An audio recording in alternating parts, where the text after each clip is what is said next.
Monsieur Krishnamurti,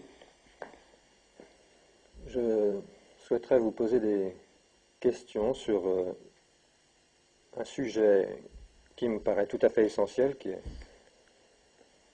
le problème donc central de qu'est-ce que c'est que la pensée. Ce problème est tout à fait central, tout à fait important pour l'être humain parce que tout ce que l'être humain peut connaître du réel, de la réalité, ça veut dire de l'extérieur, mais ça veut dire aussi de lui-même, tout ce qu'il peut connaître, passe par les perceptions, et puis tout de suite est traité par la pensée. Et alors, il y a là un point de passage obligé,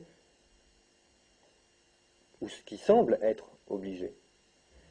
Et si tout passe par la pensée, même la connaissance que je crois avoir de moi, la connaissance des autres, etc., alors il faut réfléchir profondément, sérieusement, sur qu'est-ce que c'est que la pensée. La pensée crée des associations d'idées qui peuvent peut-être bloquer la compréhension. Si vous permettez, je voudrais prendre un exemple qui concerne tout de suite notre discussion. Ce dialogue est enregistré et sera entendu probablement par d'autres personnes. Est-ce que, je pense en particulier par des gens, des occidentaux, que l'on dit rationalistes, des gens qui ne sont pas posés les questions spirituelles d'aucune sorte, je me demande si en ce moment, le simple nom de Krishnamurti ne crée pas des associations d'esprit qui déjà vont bloquer l'écoute. Alors, la première question, avant que nous rentrions dans le sujet de la pensée et que nous le prenions avec le plus de détails possible et le plus de sérieux possible, la première question, peut-être pour ceux qui nous écoutent, ou nous écouteront, serait: est-ce qu'ils peuvent regarder en eux-mêmes déjà, et nous-mêmes, et moi, les associations, les préjugés qu'il y a à rencontrer quelqu'un qui porte un nom comme le vôtre, ou qui est d'origine de l'Inde, ou des choses comme ça, et comment écouter ce qui va se dire maintenant, sans ces blocages, sans ces préjugés.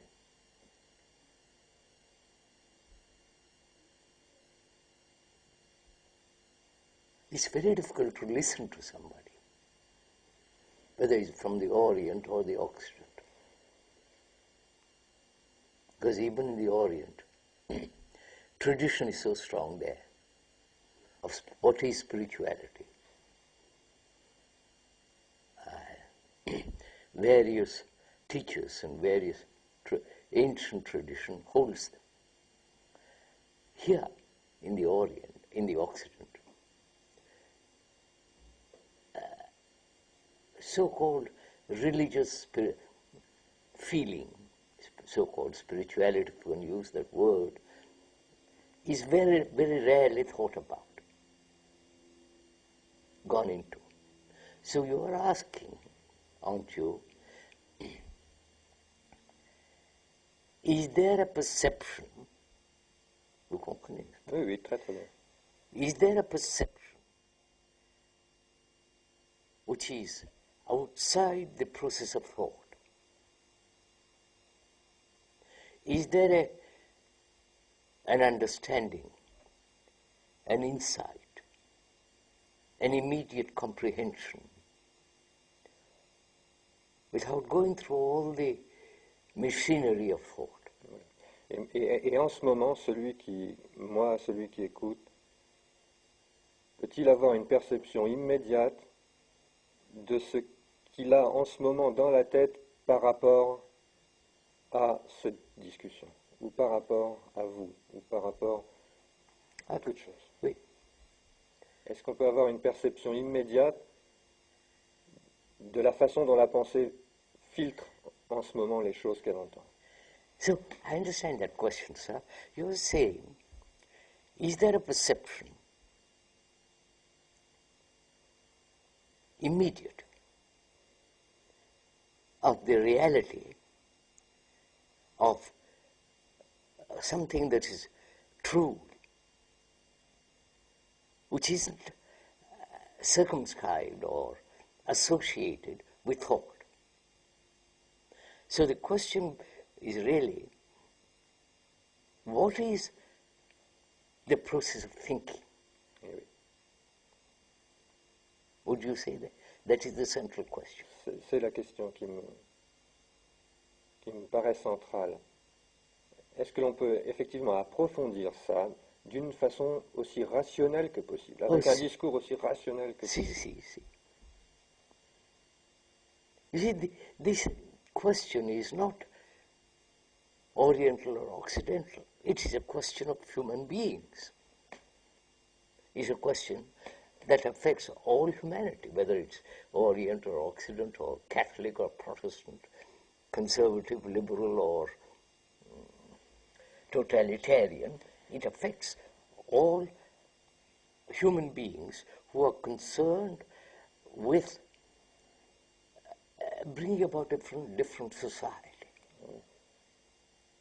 A society which is not merely somewhere in the future idealistic and so on, but a society which can take place now.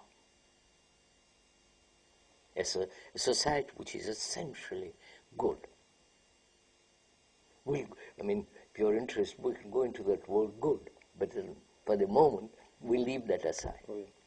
But what is thinking?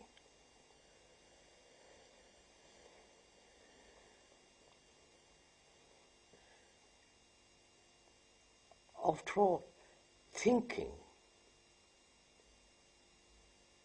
begins with knowledge. La mémoire. First knowledge. Then that knowledge is the result of experience, whether it's scientific, biological, physical, or imaginary, illusory knowledge. That knowledge is stored in the brain and so on, and there is the memory. The reaction of that memory is thought. Probablement certaines personnes, je ne pense pas aux scientifiques, mais je pense bien qu'il y en ait, diraient que ce n'est pas seulement la mémoire, qu'il y a une âme ou qu'il y a quelque chose. C'est-à-dire il y a deux façons de voir le problème de la pensée. Ou bien on imagine qu'il y a un pilote, là, quelque part, quelqu'un qui conduit derrière, et puis ce que l'on pense émerge de ce pilote, qui sait où il va. Ou bien des rationalistes diraient probablement la pensée est un processus biologique mécanique. Oui, ça c'est juste. C'est juste. N'est-ce pas?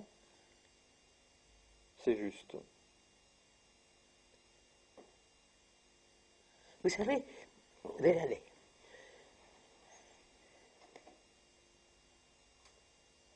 the brain is recording. Yeah? Like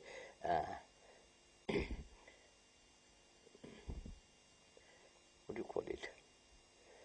Vous savez,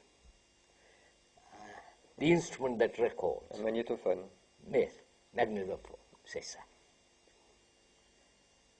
There is an incident, pleasurable or painful, that's recorded, right? Which becomes the memory. So, experience, knowledge, is the pilot, who's all the time guiding, right? It's like driving a car. There's a person who's driving it. And the person has had experience of driving, and that becomes mechanical, partially. And there is always the driver watching.